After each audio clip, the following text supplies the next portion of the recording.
Hello friends, this is Growl. In this video, I'm going to go over my thoughts on what the meta will look like for Shadowlands Mythic Plus. You might be deciding what spec to play in dungeons, and this video will give you some insight on what might be valued in mid to high keys. Hopefully, this is also a resource for people making characters together so that you can pick different classes that complement each other. My goal is just to have some fun theory crafting a bit as to what the ideal M+ composition will be in a way that will also be beneficial for people deciding what class they want to main. Let's get started. Before everything, I have to put the obvious beta disclaimer. The game isn't even out yet, there's going to be tons of tuning. I'm trying to include the specs that will see the most play in Mythic Plus, not just saying what classes do the most damage or are the best overall. I mainly want to focus on the synergies and requirements for dungeons. The ideal comp can definitely change, not only on tuning, but even depending on the affixes, what dungeon you're in, and so on. Before I reveal my Season 1 first round draft picks, I want to go over what I consider ideal for a group to have in Mythic Plus. Interestingly, some of this stuff is actually new, and although I'm not super happy with the Covenant system, it actually did make planning out this video quite fun. First is a battle res. You almost never want to step inside of a dungeon without one. I don't need to explain to you how important this is, but since the removal of the engineering version, we're definitely going to need to include at least one class that has a battle res. Second is bloodlust. I think having a natural bloodlust is actually going to be a pretty big deal, especially with the first seasonal affix Prideful. Bloodlust now gives double the effect of its leatherworking counterpart Drums, and many of your bloodlusts will also have a full Prideful buff and strong cooldowns to use with them. I don't think it's 100% required for every group, however, I think classes that offer lust will both be popular and needed in the top groups. Third is including all covenants. This is something that might not be important at all for the average group, but for a group of 5 players sticking together, you almost certainly want to have one member of each covenant to get all of the covenant-specific dungeon buffs. It's very uncommon that groups have players or classes that switch around based off the dungeon, so I think unless the Covenant dungeon bonus system gets reworked, this is going to be a thing. Although this might be less important for pugs, it's also good to note what classes or specs are playing what covenant, so that you have an idea of what might be needed, and so that you can pick specs with your friends that complement each other. This is the hardest part of this list, since it's very likely we may see some covenant balance updates that change certain classes. Alright, let's start our draft. I'm going to pick my ideal spec in each slot, and also mention some other substitutes when necessary. This is really tough, so bear with me not being able to include every viable spec. I'm just making my best guess as to what I think will be good in the first season of Shadowlands Mythic Plus. I'm going to start with tanks and healers and then go down the list of DPS. I think tanks might be the hardest one. Before, there was a pretty clear hierarchy of tanks, however I think the most recent balance patch was actually pretty on point. I was surprised to see a pretty fair adjustment to tanks. Although not everything will be completely equal, I think right now the tanks have the best balance in dungeons for any role. That being said, my tank pick, I'm gonna have to say Blood Death Knight. With the nerfs to Prot Paladin, Brewmaster, and Vengeance, it's looking like Blood DK might be the most survivable tank now. Alongside their great survivability, Blood Death Knights offer a very powerful kit of utility. Anti-Magic Zone will be a really powerful spell for boss encounters, and with the Undead themed expansion, Control Undead alongside Sacrificial Pact will have uses in many dungeons. The main weakness that Blood has is very heavy spike damage and dying in the span of a global. However, early on in an expansion, it's likely we won't see enemy scaling go too crazy for this to happen much. Blood DK has solid all-around damage, survivability, and utility, which is why they're my main tank pick so far. I think it's possible that many other tanks though are competing at a high level. Although Vengeance Demon Hunter and Prot Paladins aren't quite as survivable, their huge damage makes them a powerful asset. Brewmaster is also quite a powerful tank as well, and although they are very durable and do comparable damage, they lack the same utility kit that Blood DK does.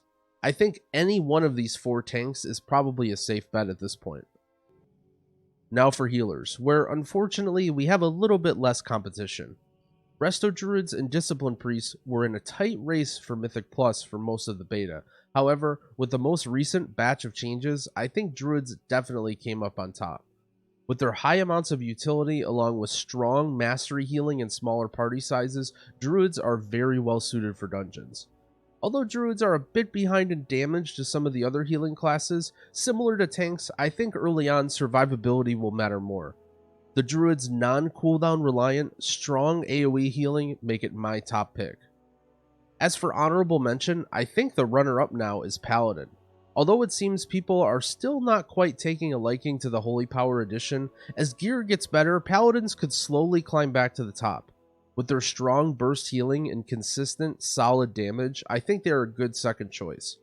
It's possible that most healers will work well with Blood Decay, however, given that they don't require as much single target healing and cover the Night Fae aspect as well as battle res. That's one downside I didn't mention. Although Resto Druid and Blood Death Knights are strong, they currently share the same best covenant, Night Fae. This means, in an ideal world, either one of them will have to switch, or the other three covenants will need to be filled by the other members of the party. Now for DPS. Since there's so many more DPS specs in 3 total slots, this might be a bit messier. I'm going to break the DPS into 3 categories. The first category is Rogue. Yeah, I wasn't happy about this one either. For most of Battle for Azeroth, it was almost required to have a rogue in your group if you wanted to complete dungeons at a high level, or honestly, even at a medium level. The Rogue's Toolkit is just so well suited to Mythic Plus, but why is it a necessity to have a rogue in every group? Well, there are 3 main reasons. First is the obvious one, Shroud of Concealment. Many of the dungeons like Plaguefall or Necrotic Wake are structured in a way that you have to use skips in order to avoid certain packs that are not required for completion. Skipping these is not only safer, but also much faster. A rogue will save you more time than any DPS class would in these situations. Rogue also has a strong interrupt and many physical stuns and stops as well. Dungeons often have lots of important casts, some of which cannot be interrupted and need to be stunned whenever possible. Especially if we see more ranged DPS like Mage or Warlock or Hunter that don't have as many stops and a longer interrupt, we will see a greater need for Rogue. And last is Tricks of the Trade. Helping your tank with threat, especially in bigger, more spread out pulls, can be a lifesaver.